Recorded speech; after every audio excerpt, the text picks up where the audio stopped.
kembali lagi bersama kami di Smapa Talks. Halo semuanya, apa kabar? Semoga baik ya. Kali ini kita kedatangan tamu dari siapa nih, Wak? Dari Kepala Balai Guru Penggerak Kaltim. Halo Ibu. Halo, assalamualaikum. Waalaikumsalam. Apa kabar nih, Bu? Alhamdulillah sehat. Mohon untuk Ibu perkenalan diri, Bu, biar penontonnya tahu nih, Bu.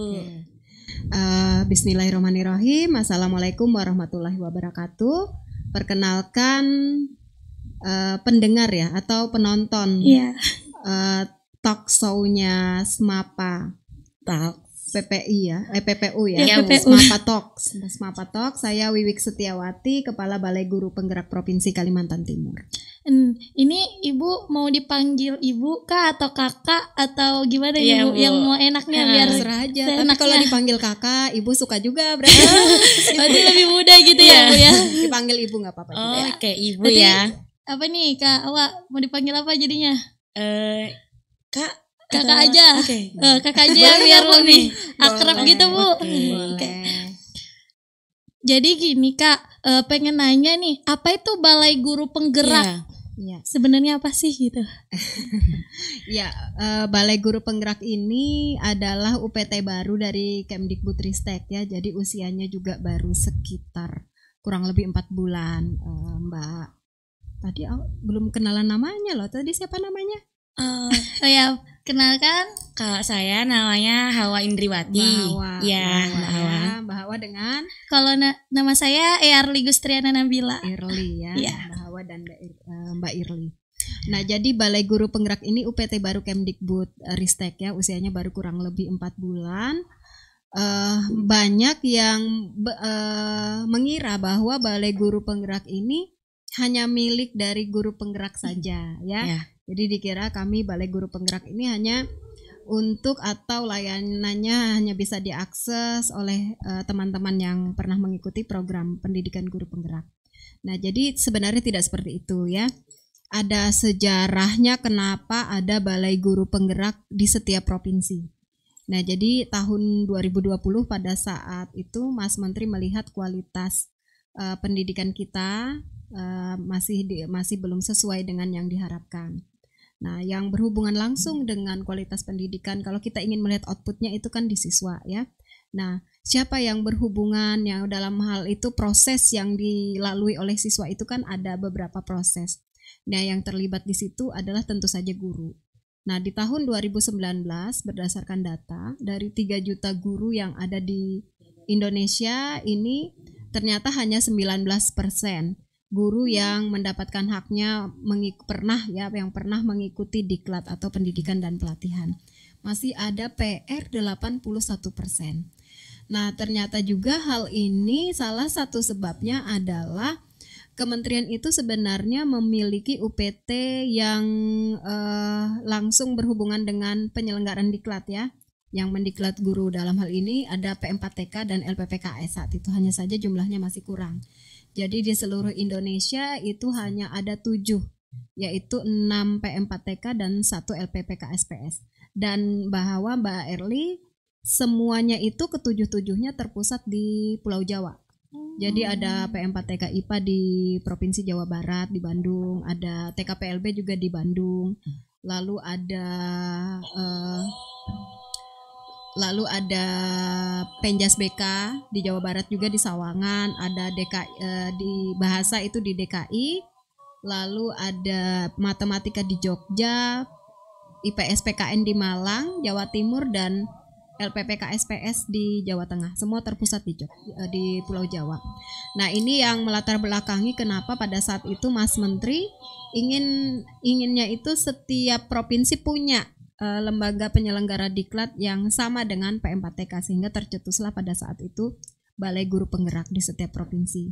Nah, tahun 2020. Nah, tetapi kan untuk membentuk SOTK baru itu tidak mudah ya, tidak mudah, sehingga kita perlu menunggu kurang lebih 2 tahun sampai awal tahun kemarin keluar surat dari Kemenpan RB, dan ini yang menjadi dasar terbitnya Permendikbud nomor 14 tahun 2022 tentang SOTK BBGP dan BGP. Nah, apa yang menjadi tugas dari Balai Guru Penggerak di sini? tugasnya adalah mengembangkan dan memberdayakan pendidik, kemudian pendidik lainnya, tenaga kependidikan, calon kepala sekolah dan juga calon pengawas sekolah dan pengawas sekolah. Ngos-ngosan juga kalau kita bicara tentang tugasnya ya, karena memang luas sekali dan ini mulai dari jenjang PAUD sampai dengan jenjang menengah. Jadi yang berhubungan dengan pengembangan dan pemberdayaan pendidik dan tenaga kependidikan itu ada di Balai Guru Penggerak, dan kami berada di bawah langsung Direktorat Jenderal GTK Guru dan Tenaga Kependidikan. Mau pengen tanya nih Bu, sebenarnya kantor kepala Balai Guru di Kaltim tuh di mana sih Bu? Kantor Balai Guru, kalau kantor kepalanya. Iya, maksudnya kantornya di mana sih Bu? Kantor Balai Guru Penggerak itu ada di Jalan Basuki Rahmat ya. Nah, pembentukan SOTK baru ini juga tidak membentuk dari nol. Jadi ada UPT Kemdikbud sebelumnya yang beralih fungsi atau organisasinya beralih. Nah, untuk Provinsi Kalimantan Timur pun itu sebelumnya nama organisasinya adalah BP PAUD Dikmas. Nah, itu kantornya di Jalan Basuki Rahmat, di pas satu jalur dengan Dinas Pendidikan Provinsi. Jadi kalau guru-guru, kepala sekolah pasti tidak asing ya dengan Dinas Provinsi karena sering berurusan. Nah, kami dekatan dengan Dinas Pendidikan Provinsi. Jadi Balai Guru Penggerak ada di Jalan Basuki Rahmat. Mampir aja kalau ke sana nanti bisa dibuatkan teh lah. Kita diskusi ya. Gak harus gurunya, siswanya juga boleh. Jadi Bu, kan kita ini sudah tahu tugasnya. Nah, kalau fungsinya dari BGP ini, Kaltim ini apa ya Bu? Ya, fungsinya mulai dari kita nanti itu memetakan apa sih keperluan pengembangan dan pemberdayaan guru-guru yang ada di Provinsi Kaltim ya. Nanti itu kita bicaranya sudah lintas fungsi, pemetaannya itu nanti bisa dilihat dari salah satunya hasil rapor pendidikan ya. Nanti berdasarkan itu kelihatan. Lalu kita memetakan, lalu kita membuat model peningkatan kompetensinya ya. Setelah itu kita fasilitasi, termasuk nanti kita lakukan peningkatan kompetensi, dievaluasi.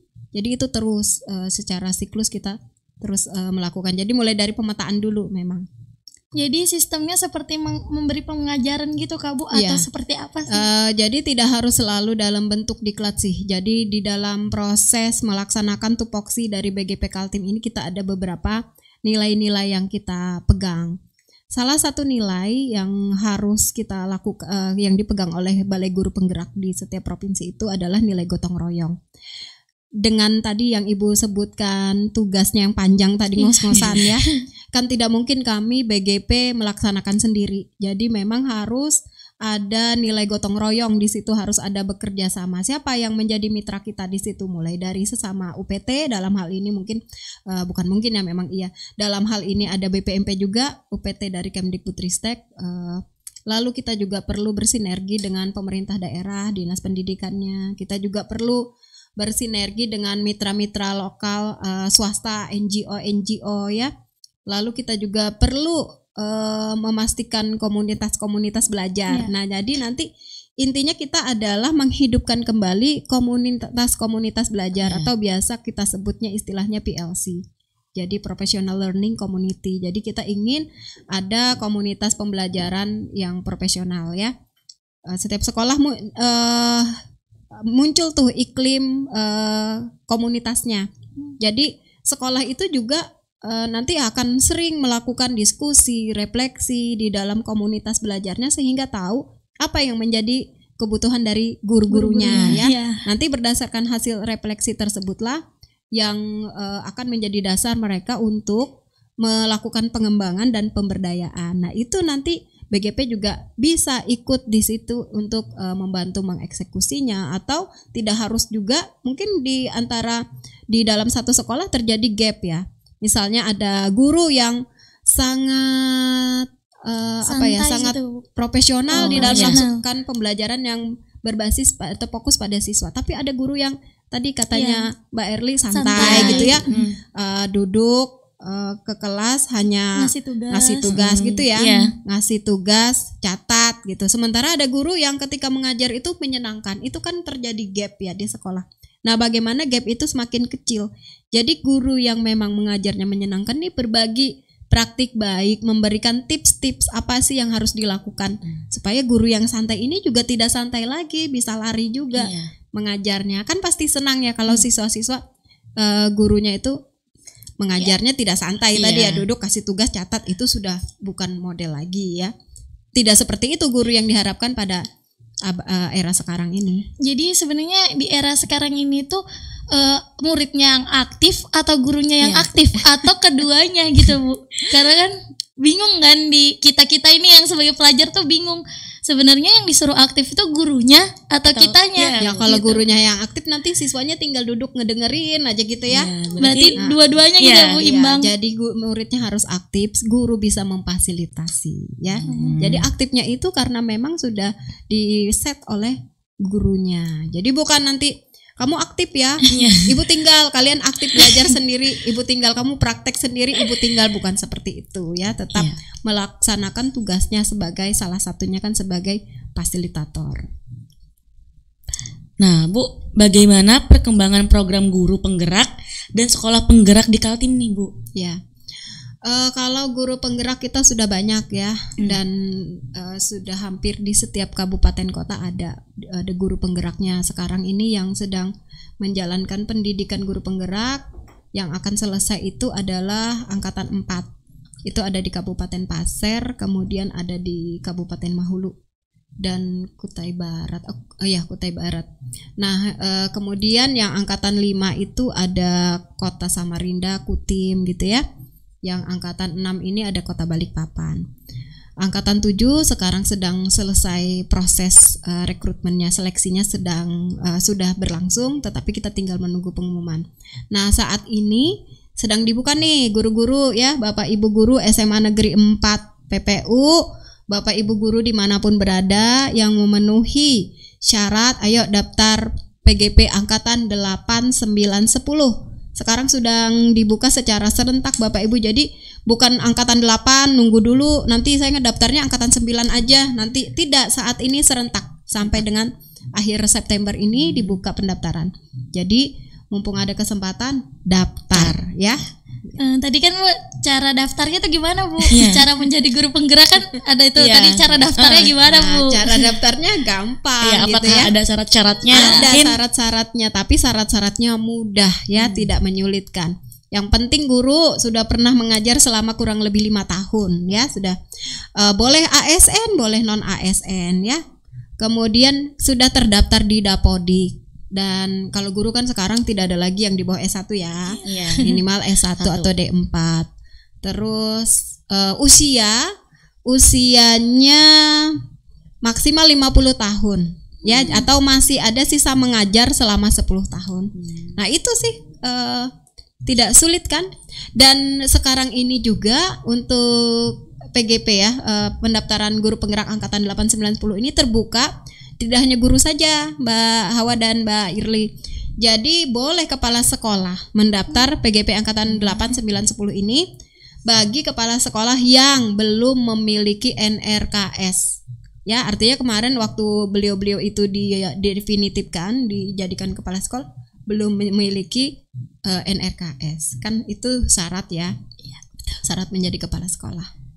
Jadi sekarang terbuka beliau untuk untuk supaya lebih ini lagi ya, sesuai dengan Permendikbud 40 bahwa kepala sekolah itu kan syaratnya paling tidak memiliki NRKS atau pernah mengikuti diklat CKS. Berarti kan kalau dia sudah pernah ikut diklat, dia akan punya NRKS atau berasal dari guru penggerak. Nah, kalau nanti beliau-beliau itu ikut program guru penggerak ini, nanti kan mereka jadi guru penggerak. Iya. Nah, itu sudah memenuhi syarat sesuai dengan yang ada di Permendikbud 40. Ya. Nah, itu kan syarat untuk menjadi guru penggerak ya, Bu ya. Kalau untuk menjadi sekolah penggeraknya, Ya. sekolah. Kalau sekolah penggerak itu, kalau sekolah penggerak ini kan memang diawali dengan kompetensi dari kepala sekolahnya ya. Jadi ada seleksi, sama di guru penggerak juga. Dia harus sudah menjabat sebagai kepala sekolah ya, sudah menjadi kepala sekolah definitif. Lalu masih ada sisa masa tugas 2 kali. Jadi kalau usia 1 kali masa tugas, usia maksimal itu 56, 55, 56. Kalau aman sih di usia 55 ya. Jadi itu sih, selain itu dia ngikuti seleksi. Nanti ada seleksi. Jadi penetapan kita itu sebagai sekolah seperti SMA 4 ya. SMA 4 kan sekolah penggerak angkatan 2 itu karena Pak Hadi ikut seleksi kepala sekolah penggerak. Begitu beliau lulus maka sekolahnya ditetapkan sebagai sekolah penggerak gitu. Nah Bu, dari kita jadi sekolah penggerak ini sebenarnya manfaatnya apa sih Bu? Kalau sudah jadi sekolah penggerak ini manfaatnya apa? Iya, sudah merasakan manfaatnya belum? Iya juga sih. Ya kan baru baru. SMAPA ini kan baru menjadi guru penggerak di angkatan 2 ya. Kalau angkatan 2 ini berarti dia baru mengimplementasikan di tahun ajaran 2022 ini. Jadi memang kalau saya tanya ke Mbak Erli, pasti bingung saya tanya, sudah merasakan manfaatnya? Kalau merasakan sih ada sih Bu perkembangannya. Coba karena apa? Kan pas kita kelas 10 dulu kan 11 juga daring kan. Nah pas di kelas 12 ini kalau yang saya rasain guru-gurunya kayak lebih aktif lagi gitu untuk senang menjelaskan. Ini lebih jadi senang. Saya yang wawancara. Senang nggak? Iya senang sih karena guru-gurunya lebih aktif untuk menjelaskan, jadi kitanya yang dijelasin lebih paham. Kalau dulu kan kayak kasih tugas, jadi beda pemahaman di kita gitu. Lalu sekarang itu juga kan kita kayak siswanya ini banyak presentasi di depan, jadi siswanya ini nggak cuma dengerin tapi juga bisa berbicara di depan umum gitu Bu. Nah itulah manfaatnya diantaranya ya. Jadi saya jawab yang lainnya lagi. Jadi akan menimbulkan iklim pembelajaran yang menyenangkan, itu yang utama, karena memang program sekolah penggerak ini dia akan mengakselerasi ya percepatan, artinya percepatan sekolah itu akan meningkat posisinya berada 1 sampai 2 tahap pada 3 tahun, selama 3 tahun. Jadi kalau misalnya di awal sebagai sekolah penggerak posisinya itu berada di tahap mana sih? Jadi kalau di sekolah penggerak itu akan dilakukan asesmen ya. Asesmen di awal posisi kita ini ada di tahap 1 kah, tahap 2, tahap 3 atau tahap 4. Di mana masing-masing tahap ini ada indikator tersendiri ya. Indikator tersendiri. Kalau misalnya pada awal dia sebagai sekolah penggerak itu berada di posisi 2 misalnya, maka harapannya adalah 3 tahun yang akan datang minimal SMA 4 ini sudah ada di tahap ketiga. Bagus lagi kalau sudah ada di tahap keempat. Jadi iklim pembelajarannya menyenangkan, sudah tidak ada bullying lagi ya. Tidak ada bullying lagi, pembelajarannya sudah pakai pembelajaran paradigma baru yang tadi gurunya sudah aktif, siswa dikit-dikit diminta untuk presentasi. Ada proyek nggak? Ada. Nah, tapi itu buat kelas 10 sih. Oh iya kan, Mbak Hawa? Dan kelas kita berapa? Kelas 11, kelas 12. Iya, kelas 11, kelas 12. Iya, itu di kelas 10 nanti karena dia mengimplementasikan kurikulum merdeka ya. Jadi itu perencanaannya sudah perencanaan berbasis data, itu wajib sekali di seluruh sekolah, memang harus perencanaan berbasis data ya. Jadi apalagi di sekolah penggerak gitu loh, sekolah lain aja harus, nah apalagi. Jadi gurunya juga itu sudah harus rutin melakukan refleksi terhadap pembelajarannya. Oh ya, saya tadi ngajarnya seperti ini, murid saya kok banyak yang ngantuk ya, gitu kan? Kira-kira kenapa ya dia banyak yang ngantuk? Nah itu yang harus dilakukan oleh guru, jangan cuek ketika guru siswanya banyak mengantuk gitu ya, cuek aja. Jadi kalau sekarang harus direfleksi hal sekecil apapun, guru harus refleksi lalu melakukan perbaikan-perbaikan. Nah, gitu. Ini Bu, apa yang harus kita lakukan ya sebagai pelajar nih ya, sebagai siswa penggerak di SMA 4 PPU? Apa kira-kira? Kalau kita sih pasti mikirnya cuma belajar, mengerjakan tugas dari guru, kayak gitu belajar. Mau sekolah penggerak atau bukan ya, tugas utama sebagai siswa kan belajar ya. Apalagi jadi sekolah penggerak. Ya sekolah penggerak ini kan dia bisa menjadi model bagi sekolah lain ya. Jadi kita sebagai siswanya juga kalau bisa menjadi model juga bagi siswa dari sekolah lain atau dari lingkungan sekitar kita. Tugas utamanya adalah belajar lalu support terhadap setiap program-program sekolah. Didukung program sekolah, program-program yang dilakukan oleh guru itu pasti untuk kita semua gitu ya. Kemudian nih Bu, apa saran Ibu kepada kami sebagai siswa sekolah penggerak SMA Negeri 4 Naja Pasir Utara? Saran lah Bu ya. Sarannya Bu. Sarannya belajar yang rajin, terus kenali bakatnya, kenali minatnya ya. Karena gini, setiap siswa itu adalah pemimpin. Ya, pemimpin itu bukan berarti harus jadi ketua OSIS, harus jadi ketua kelas, harus jadi koordinator mungkin di ekskul gitu ya. Pemimpin itu minimal bisa memimpin diri sendiri, ya, tahu apa yang mau kita lakukan. Kalau misalnya ditanya yang kelas 12 nanti mau kuliah di mana, masih belum tahu saya mau kuliah di mana. Nah, itu belum bisa memimpin dirinya sendiri karena dia belum mengenali dirinya. Minimal bisa menjadi pemimpin bagi diri sendiri. Ya.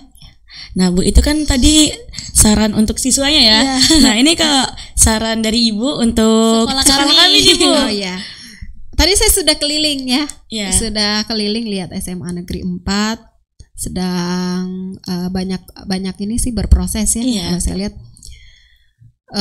mungkin agak ini aja sih bagi sekolahnya lebih dipastikan bahwa tidak ada bullying di sekolah ya. Kalau kita melihat secara umum sih sudah bagus mungkin. Nah, tapi dari sisi saya mau ngomong di sini nggak apa-apa, Bu. Mungkin kerapiannya ya. Libatkan siswanya, jangan gurunya saja yang bekerja, jangan hanya petugas kebersihannya saja, tapi bagaimana sekolah bisa melibatkan siswanya untuk menjaga lingkungan sekolahnya biar nyaman belajarnya gitu kan ya. Jadi libatkan seluruh siswanya.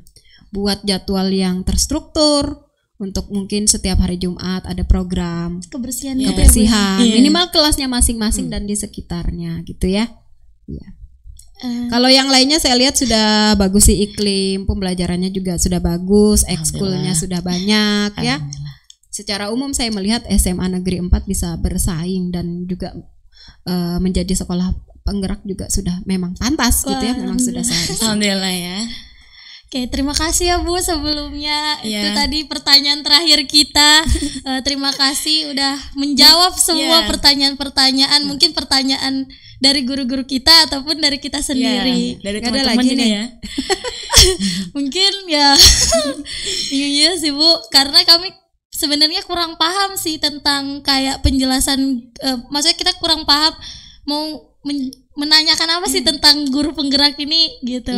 Tapi kalau misalnya menanyakan tentang kayak kurikulum kita ya kita pasti bayang ya Bu. Karena kan bingung kan Bu, yang kelas 10-nya kurikulum merdeka. Kalau kita kan kurikulum 13. Kayak pembeda banget gitu ya. Mungkin jadinya guru-gurunya tuh kadang-kadang sama gitu jadi kurikulumnya, jadi kita ngikut kayak terimbas kelas 10 terimbas gitu. Jadi kayak ngerasain. Jadi sebenarnya tahap paham juga. Jadi kayak mana project apa-apa itu kita jadi ikut juga. Jadi kurikulum kita aja kita belum ngerti. Ini sudah jadi ada lagi gitu. Ada rasa cemburu nggak? Ya enak banget sih guru anak kelas 10 ada projectnya kita nggak ada gitu.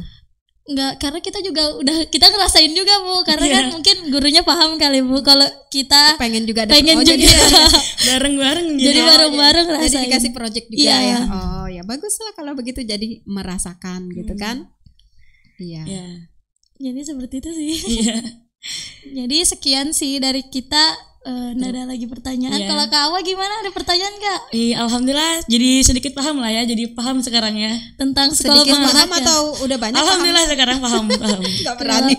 Kalau saya jadi paham sih, ternyata guru itu juga ada pelatihannya. Iya, kalau guru itu wajib malah untuk mengembangkan kompetensinya. Ya sekarang itu sudah banyak fasilitas-fasilitas. Kalau dulu itu kan memang akses susah ya. Jadi belum ada internet, belum ada apa. Ya memang kalau tidak ada panggilan pelatihan ya tidak akan ikut pelatihan. Kalau sekarang itu tinggal gurunya aja lagi mau atau tidak. Ya.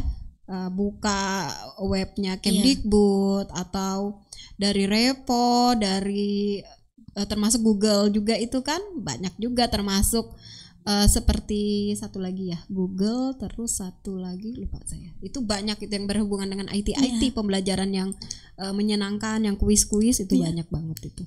Selain gurunya juga ternyata kepala sekolahnya dites juga ya. Iya, baru jadi tahu. Ini SMA 4 menjadi guru penggerak itu Pak Hadi melalui tes yang berapa tahap itu, dan itu tidak sulit dan tidak mudah gitu. Itu tidak mudah. Pak Hadi kan masuknya di angkatan 2 ya. Angkatan 2 itu hanya ketambahan 3 sekolah lagi. PPU hanya 1, Samarinda 1 lagi. terus berawal 1. Jadi untuk jenjang SMA yang sekarang sudah mengimplementasikan yang sebagai sekolah penggerak itu baru 6. Nanti tambah lagi yang tahun depan itu alhamdulillah ketambahan 5 lagi kayaknya untuk jenjang SMA. Gitu. Oke, untuk kalian nih misalnya atau dari guru-guru atau dari siswa-siswa yang pengen tahu lagi atau ingin bertanya lagi kepada Ibu, bisa ya komen di YouTube kita. Nanti mungkin bisa kita kasih tahu ke ibunya. Jadi bisa Ibu jawab. Atau hubungi nomor di bawah ini. Iya, atau hubungin ya di bawah ini. Bisa nih, nanti kita kasih. Oke. Gimana? Ada lagi Kak Awa? Ya, alhamdulillah sudah tidak ada lagi. Kalau nggak ada Ibu mau pantun dulu. Oke, boleh Bu, boleh. Ya, sebentar ya. Menanam ubi berjarak-jarak. Cakep dong. Ya. Buahnya besar, manis rasanya. Cakep. Dengan menjadi sekolah penggerak, mari majukan pendidikan Indonesia. Wah, keren sekali. Satu lagi. Pergi ke pasar membeli panci. Cakep. Untuk merebus jagung yang manis. Cakep. Guru penggerak menjadi kunci membangun negeri dengan optimis. Wah, membangun negeri dengan optimis. Kata kuncinya ya. Jadi guru penggerak itu adalah pemimpin pembelajaran. Oke, buat kalian terima kasih telah menonton podcast kami. Ya. Mungkin jangan lupa like, comment, and subscribe. Oke, kita tutup. Jadikan setiap tempat sebagai sekolah. Jadikan setiap orang sebagai guru. Oke. Bye, sampai ketemu lagi di Smapa Talks. Bye.